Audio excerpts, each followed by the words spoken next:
Hello friend, welcome to my channel JD science classes में आप सभी का स्वागत है। जैसा कि हम यूपी पुलिस कांस्टेबल के लिए हिंदी के जो है प्रैक्टिस कर रहे हैं, जिसमें हम एक हमारी विजय श्रृंखला सीरीज चल रही है। ठीक है, तो आज की हमारा ये विजय श्रृंखला सीरीज नंबर किसका होगा? तीसरे नंबर को होगा। ठीक है, तो आशा करता हूँ आप सभी अच्छे होंगे और आपकी तैयारी अच्छी चल रही होगी। ठीक है, आइए देखते हैं। पहला प्रश्न है, कौन हिंदी की उपभाषा नहीं है? तो आपको बताना है हिंदी की कौन सी इसमें उपभाषा नहीं है। ऑप्शन ए करें राजस्थानी, ऑप्शन बी करें मराठी, ऑप्शन सी करें पूर्वी हिंदी, ऑप्शन डी करेंगे पश्चिमी हिंदी। यहाँ पे आपका सही ऑप्शन कौन सा हो जाएगा? राइट आंसर कौन सा हो जाएगा भी? यहाँ पे ऑप्शन नंबर बी हो जाएगा। मराठी हिंदी जो है हिंदी की उपभाषा के अंतर्गत नहीं आती। ठीक, ऑप्शन बी आपका बिल्कुल यहाँ सही हो जाएगा। ठीक है, हिंदी की उपभाषा कितनी है भाई? कुल 5 है। कितनी है? 5 है। ठीक है, कौन कौन सी? देखिए, राजस्थानी है, पूर्वी है, पश्चिमी है, ठीक है, और बिहारी हिंदी है। ठीक है, बिहारी है और पहाड़ी है। ठीक है, ये आपकी 5 जो है हिंदी की कुल उपभाषाएं हैं। ठीक, तो इनसे जो है आपको पूछा जाता है ये कि इनसे उत्पन्न हुई है। तो देखिए, पूर्वी हिंदी जो है अर्ध मागधी अपभ्रंश से उत्पन्न हुई। ठीक है, पश्चिमी हिंदी सौर श्रेणी से, बिहारी हिंदी मागधी से, राजस्थानी हिंदी सौर श्रेणी से और पहाड़ी हिंदी जो है खस सौर श्रेणी अपभ्रंश से उत्पन्न हुई है। ठीक है, तो ये भी आपको ध्यान रखना है। ठीक है, तो इस प्रकार आपका ऑप्शन नंबर बी यहाँ सही हो जाएगा। ठीक है, आइए देखते हैं। अगला है, हिंदी की मूल उत्पत्ति किससे मानी गई है? ये आपको बताना है। हिंदी की मूल उत्पत्ति किससे मानी गई है? ऑप्शन ए करें खस अपभ्रंश से, ऑप्शन बी करें कि अर्ध मागधी अपभ्रंश से, ऑप्शन सी करें सौर श्रेणी अपभ्रंश से, या ऑप्शन डी करें कि मागधी अपभ्रंश से। ठीक है, तो यहाँ पे आपका राइट आंसर हो जाएगा। कौन सा हो जाएगा यहाँ पे? तो ऑप्शन नंबर सी हो जाएगा, सौर श्रेणी अपभ्रंश से। ठीक है, हिंदी की मूल उत्पत्ति किससे मानी गई है? सौर श्रेणी अपभ्रंश से। ऑप्शन नंबर सी आपका बिल्कुल यहाँ सही हो जाएगा। अगर आपसे पूछा जाए हिंदी की जो आदि जननी किसे कहते हैं, तो ये संस्कृत है। ठीक है, ये आपको ध्यान देना। आइए देखते हैं। अगला है, कहने इनमें से कौन लघु स्वर नहीं है? लघु स्वर या हास्य स्वर जिन्हें कहते हैं। ठीक है, तो आपको बताना है। करें कि री, छोटा, छोटी, है। यहाँ पे सही ऑप्शन आपका हो जाएगा तीसरे नंबर का। कौन सा हो जाएगा भी? देखिए, ऑप्शन नंबर इसका राइट कौन सा हो जाएगा? ऑप्शन डी हो जाएगा। ऐ जो है इसमें क्या है? लघु स्वर नहीं है। तो फिर ये क्या है भाई?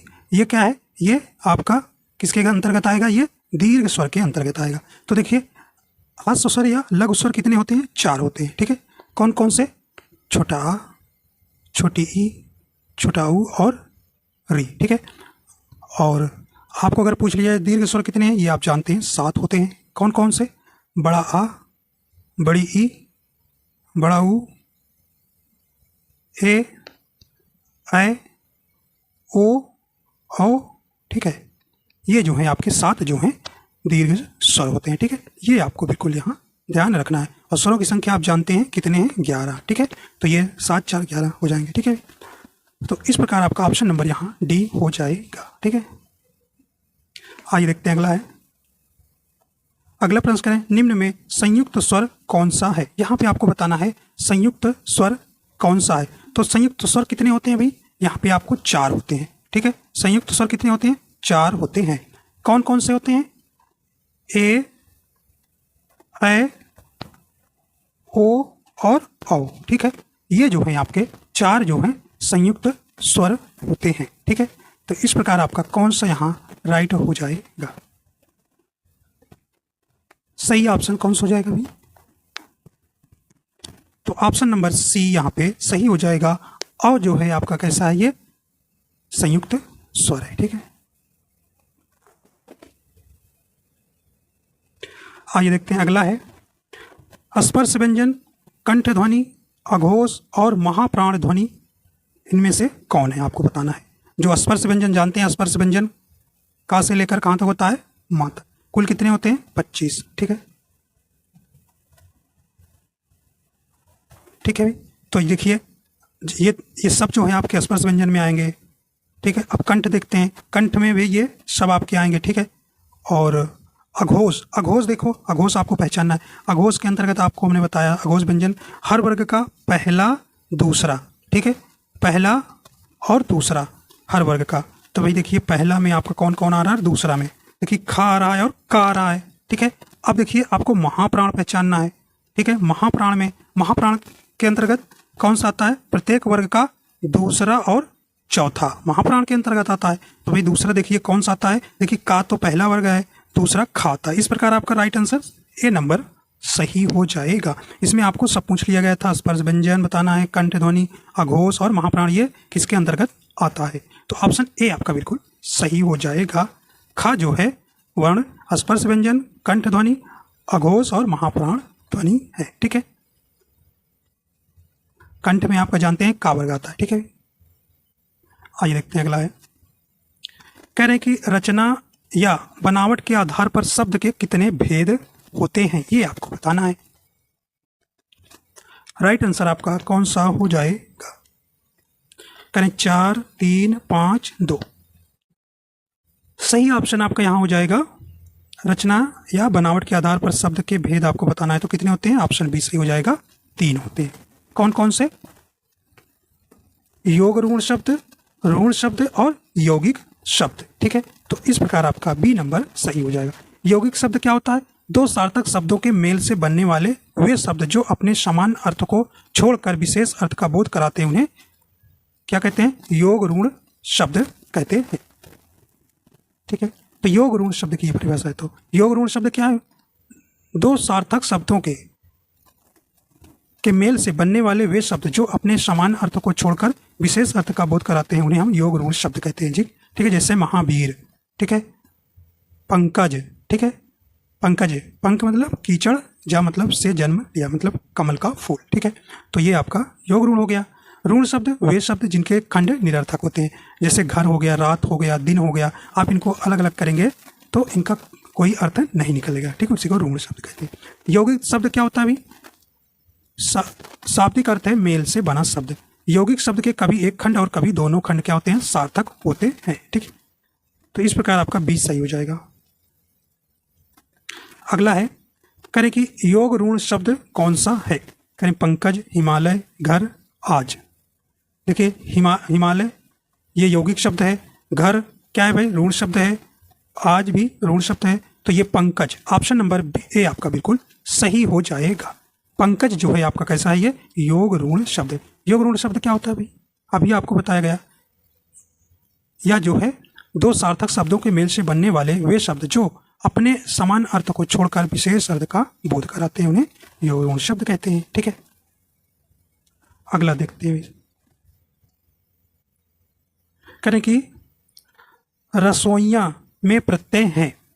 आपको रसोइया शब्द में क्या बताना है, प्रत्यय।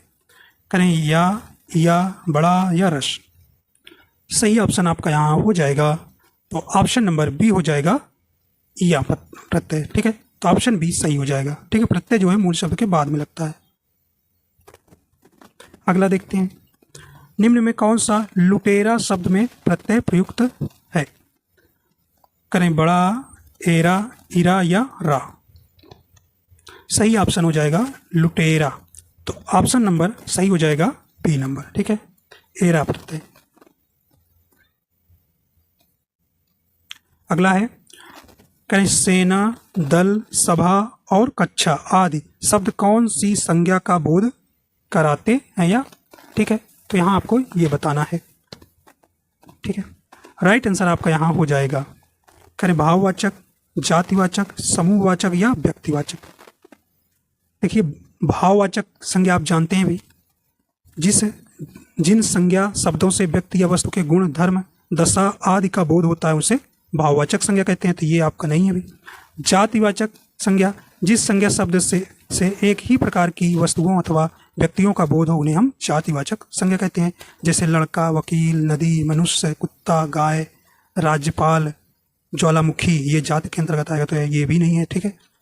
समूहवाचक, ठीक, तो राइट आंसर आपका सी हो जाएगा भाई, समूहवाचक। ये सेना, दल, सभा, कक्षा, ये शब्द क्या दर्शाते हैं, ये एक समूह को व्यक्त करते हैं, तो यहाँ पे समूहवाचक संज्ञा हो जाएगा, ठीक है। ठीक है। तो इस प्रकार आपका सी नंबर सही हो जाएगा, ठीक है। संज्ञा के कुल भेद कितने हैं? 5। आइए देखते हैं अगला है, कौन सा शब्द भाववाचक संज्ञा है? आपको भाववाचक संज्ञा बताना है, ठीक है। अभी आपको भाववाचक संज्ञा क्या होती है भाई? जिन संज्ञा शब्दों से व्यक्ति या वस्तु के गुण, धर्म, दशा, भाव आदि का बोध होता है उनसे हम भाववाचक संज्ञा कहते हैं, ठीक है। जैसे बुढ़ापा, मोटापा, बचपन, लंबाई, क्रोध, ठीक है, ममता, मनुष्यता, मित्रता, ये सब आपके क्या है? भाववाचक संज्ञा के अंतर्गत आएंगे, ठीक है। तो राइट आंसर आपका कौन सा हो जाएगा? यहाँ पे 11 का ऑप्शन नंबर आपका ए नंबर सही हो जाएगा। मिठास, ये क्या है भाई? ये भाववाचक संज्ञा है। आइए देखते हैं अगला है, करें कि पुल्लिंग वाचक शब्द कौन सा है? इसमें आपको पुल्लिंग शब्द बताना है। करें कि पायल, देखिए आपको विशेषण लगा के अच्छा, अच्छी लगा के पहचानना है। करें पायल, पायल कैसे होती है? अच्छा होता है या अच्छी होती है? पायल अच्छी होती है तो स्त्रीलिंग हो गया। तलवार अच्छा होता है, अच्छी अच्छी होती है, स्त्रीलिंग हो गया। तो अच्छी के लिए स्त्रीलिंग, अच्छा के लिए पुल्लिंग। कैमरा, कैमरा अच्छी होती है, कैमरा अच्छा होता है, ठीक है। प्लेट अच्छी होती है तो ये प्लेट स्त्रीलिंग हो जाएगा। ऑप्शन सी आपका सही हो जाएगा, कैमरा अच्छा होता है, मतलब ये आपका कैसा है? ये पुल्लिंग है, ठीक है। आइए देखते हैं अगला भी। अगला कह रहे हैं कि तपस्वी का स्त्रीलिंग रूप होगा। आपको स्त्रीलिंग बनाना है। राइट आंसर आपका यहाँ हो जाएगा, सही ऑप्शन हो जाएगा कौन सा भी? ऑप्शन नंबर सी हो जाएगा, तपस्विनी। अगला है, कह रहे हैं कि संप्रदान कारक का चिन्ह है, ये आपको यहाँ बताना है। संप्रदान कारक का चिन्ह इसमें से कौन है? देखिए से आप जानते हैं आपादान का है, ठीक है। में, पर, ये किसका है भाई? ये आपका, तो ये किसका है? ये आपका अधिकरण कारक का है, में, पे, पर चिन्ह, ठीक है। देखिए यहाँ पे राइट आंसर हो जाएगा आपका सी नंबर, को के लिए जो है ये संप्रदान कारक का चिन्ह है, ठीक है। ने जो है कर्ता कारक का चिन्ह है, ठीक है।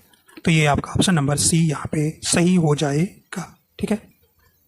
देखिए संप्रदान कारक क्या होता है भी? इसका शाब्दिक अर्थ है देना। कर्ता जिसके लिए कुछ कार्य करता है या जिसे कुछ देता है उसे व्यक्त करने वाले शब्द को क्या कहते हैं? संप्रदान कारक कहते हैं, ठीक है। जैसे गुरु जी को फल दो, राजा भिक्षुक को दान देता है, ठीक है। तो ऑप्शन सी आपका यहाँ सही हो जाएगा। अपादान कारक आप जानते हैं भी, इसमें जो है वस्तु का अलगाव होता है, तुलना होता है, समानता होता है और डर का भाव होता है, तो वहाँ पर अपादान कारक होता है, ठीक है। तो ये आपको ध्यान रखना है। कारक की संख्या आप जानते हैं 8 है। आइए देखते हैं अगला है, बच्चों ने खेल खेला, इस वाक्य में वाक्य का भविष्य काल बताना है। भविष्य काल आप जानते हैं आने वाले समय को जो है उसे भविष्य काल कहते हैं, ठीक है भाई। तो काल जो है आपके 3 है, बताना है। राइट आंसर हो जाएगा, सही ऑप्शन कौन सा हो जाएगा आपका? 15 नंबर प्रश्न का जवाब दीजिए। ऑप्शन नंबर इसका राइट हो जाएगा डी नंबर, बच्चे खेल खेलेंगे, ठीक है। आइए देखते हैं अगला है, करें कि हास्य एवं दीर्घ इनमें से किसके प्रकार हैं? तो ये हास्य और दीर्घ आप जानते हैं ये किसके प्रकार हैं भाई? देखिए करें स्वर व्यंजन, देखिए 11 स्वर हैं, 33 जो है आपके व्यंजन हैं। वर्णमाला आप जानते हैं संयुक्त व्यंजन 4 हैं, और वर्णमाला आप जानते हैं वर्णों के क्रमबद्ध समूह को वर्णमाला कहते हैं, ठीक है। तो यहाँ पे आपका राइट कौन हो जाएगा? ऑप्शन ए हो जाएगा, स्वर, ठीक है। हस्व एवं दीर्घ ये किसके प्रकार हैं? हस्व स्वर के, ठीक है। तो हस्व स्वरों की संख्या 4, दीर्घ स्वरों की संख्या 7, अभी आपको बताया था, ठीक है। अगला कह रहे हैं कि जायसी द्वारा रचित प्रसिद्ध रचना कौन सी है? ये आपको बताना है, बताइए। कह रहे हैं पद्मावत है, रस विलास है, विज्ञान गीता है, श्रृंगार लहरी है। राइट आंसर आपका यहाँ हो जाएगा, देखिए पद्मावत है, ठीक है। तो ऑप्शन नंबर ए आपका बिल्कुल यहाँ सही हो जाएगा, ठीक है।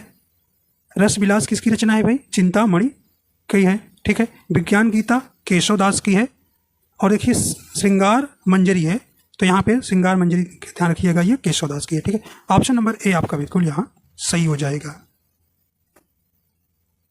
आइए देखते हैं अगला भी, कह रहे नीचे दी गई रचनाएं किस कवि की है? कह रहे चिदंबरा है, उत्तरा है, कला और बूढ़ा, चांद, पल्लव, ये किसकी रचनाएं हैं? ठीक है, आपको यहाँ पे छोटा करते हैं भैया उसके। ठीक है, चलिए, तो किन की रचनाएं? कहीं सुमित्रा नंदन पंत की हैं, जयशंकर प्रसाद की हैं, केशव दास की हैं, सुभद्रा कुमारी चौहान की। बताइए भैया, यहाँ पे राइट आंसर आपका यहाँ हो जाएगा। तो ये किसकी है? ये प्रगति के सुम कुमार जिन्हें कहते हैं, ऑप्शन नंबर ए हो जाएगा, सुमित्रा नंदन पंत की है। ठीक है, सुमित्रा नंदन पंत की है। ठीक है, तो ये आपको ध्यान रखना है। ठीक है, चिदम्बरा के लिए इन्हें ज्ञानपीठ पुरस्कार भी मिला था प्रथम। ठीक है, सुमित्रा नंदन पंत को। ठीक है, जयशंकर प्रसाद की रचनाएं आप जानते हैं, झरना, आंसू, कमायनी, प्रेम प्रतीक, लहर, स्कंदगुप्त, चंद्रगुप्त। ठीक है, अजातशत्रु, एक घूंट, आंधी, कंकाल, तितली। ठीक है, आकाशदीप, इरावती, इंद्रजाल, ये जो हैं किसकी हैं? जयशंकर प्रसाद की।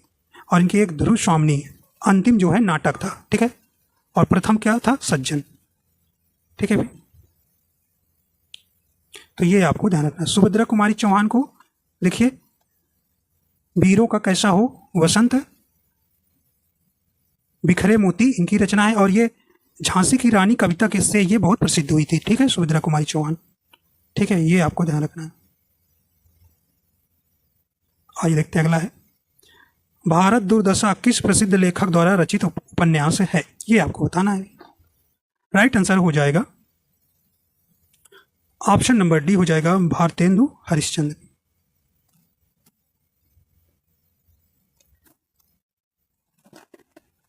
अगला करें कि विरूपाक्ष का समानार्थी शब्द पहचानिए। ठीक है, करें विलक्षण नेत्रों वाला, निर्जल, गुस्सैल स्वभाव वाला, शक्तिशाली। राइट आंसर आपका हो जाएगा ऑप्शन नंबर ए हो जाएगा, विलक्षण नेत्रों वाला। ठीक है, आइए देखते हैं, अगला है, करें छंद में प्रयुक्त अक्षर को क्या कहा जाता है? करें व्यंजन, चरण, मात्रा या वर्ण। यहां पर राइट आंसर हो जाएगा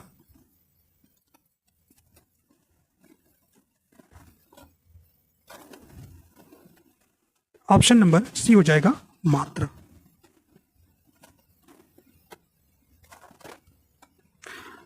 करें कि लोहा मानना मुहावरे का अर्थ है? करें मूर्ख बनाना, नहीं भाई, प्रभाव मानना या हार मानना या लाभ होना। तो ऑप्शन नंबर इसका राइट हो जाएगा बी नंबर, प्रभाव मानना। अगला देखते हैं, करें किसी के द्वारा कहे गए वचन को ज्यों का त्यों लिखने के लिए किस चिन्ह का प्रयोग किया जाता है? ये आपको बताना है। देखिए, योजक चिन्ह दो शब्दों को जोड़ने का काम आता है। ठीक है, अल्प विराम थोड़ा ठहराने के लिए, थोड़ी के लिए, ठहरने के लिए। ठीक है, ये हो गया। ठीक है, अर्ध विराम, तो यहाँ पे राइट आंसर कौन सा हो जाएगा? तो राइट आंसर आपका ये उद्धरण चिन्ह। ठीक है, तो ऑप्शन नंबर बी यहाँ पे आपका बिल्कुल सही हो जाएगा। तो किसी के द्वारा कहे गए वचन को ज्यों का त्यों लिखने के लिए किस चिन्ह का प्रयोग किया जाता है? उद्धरण चिन्ह का। अगला है भी, करें जिसका उत्साह नष्ट हो गया हो के लिए एक शब्द है। करें उत्साही, उद्यमी, हतोत्साहित, जिज्ञासु। जिज्ञासु तो जानने की इच्छा हुई। ठीक है भाई, तो ऑप्शन नंबर इसका राइट हो जाएगा सी नंबर, हतोत्साहित। करें कि जलज शब्द का अनेकार्थी शब्द का एक अर्थ है। करें जहाज, मछली, चतुर या हाथी। तो यहाँ पे राइट आंसर हो जाएगा आपका जलज शब्द का अनेकार्थी शब्द का एक अर्थ है, ऑप्शन नंबर बी हो जाएगा, मछली। ठीक है, और देखिए इसका कमल भी होता है, मोती, शंख, जोंक, चंद्रमा। ठीक है, ये जो है जलज शब्द के अर्थ हो जाएंगे। ठीक है, तो ऑप्शन बी आपका यहाँ सही हो जाएगा। अगला देखते हैं, निम्नलिखित प्रश्न में 4 विकल्पों में से उस विकल्प का चयन करें जो दिए गए शब्द का सही समान अर्थ वाला शब्द है। करें नाश, तबाही, उत्कर्ष, उत्थान या नवीन। राइट आंसर हो जाएगा ऑप्शन नंबर ए हो जाएगा, तबाही। ठीक है, अगला देखते हैं। करें निम्नलिखित प्रश्न में 4 विकल्प में से उस विकल्प का चयन करें जो सही विकल्प है। आपको भरना है उपसर्ग सब शब्द के स्पेस में लगते हैं, यहाँ भरना है। तो कहाँ लगते हैं भाई? अंत में तो प्रत्यय लगता है भाई। आरंभ में या क्रिया में या बीच में। सही ऑप्शन हो जाएगा आपका कौन सा? ऑप्शन नंबर बी हो जाएगा, आरंभ में। ठीक है, आइए देखते हैं अगला है। कपोत शब्द का सही तद्भव रूप है। यहाँ पे सही ऑप्शन आपका हो जाएगा, तो यहाँ पे करें कि गाल, कबूतर, काम या काज। राइट आंसर बी हो जाएगा, कबूतर। अगला है, करें संयोग का विपरीत अर्थ वाला विकल्प चुने। सही ऑप्शन हो जाएगा संयोग का विपरीत अर्थ आपको विलोम बताना है। ऑप्शन नंबर ए हो जाएगा, वियोग। अगला है, करें कि नारी इच्छा का संधि विच्छेद है। सही ऑप्शन आपका कौन सा हो जाएगा भाई? यहाँ पे राइट आंसर ए हो जाएगा, नारी प्लस इच्छा। तो देखिए बड़ी ई प्लस छोटी ई मिलकर बड़ी ई हो रहा है, तो वहाँ पे कौन सी संधि होगी? दीर्घ स्वर संधि। अगला है, मच्छिका का तत्सम रूप है। यहाँ पे राइट आंसर हो जाएगा नहीं, मोर, भौरा, मेढक, मक्खी। सही ऑप्शन हो जाएगा ऑप्शन डी हो जाएगा, मक्खी जो है मच्छिका का तत्सम रूप है।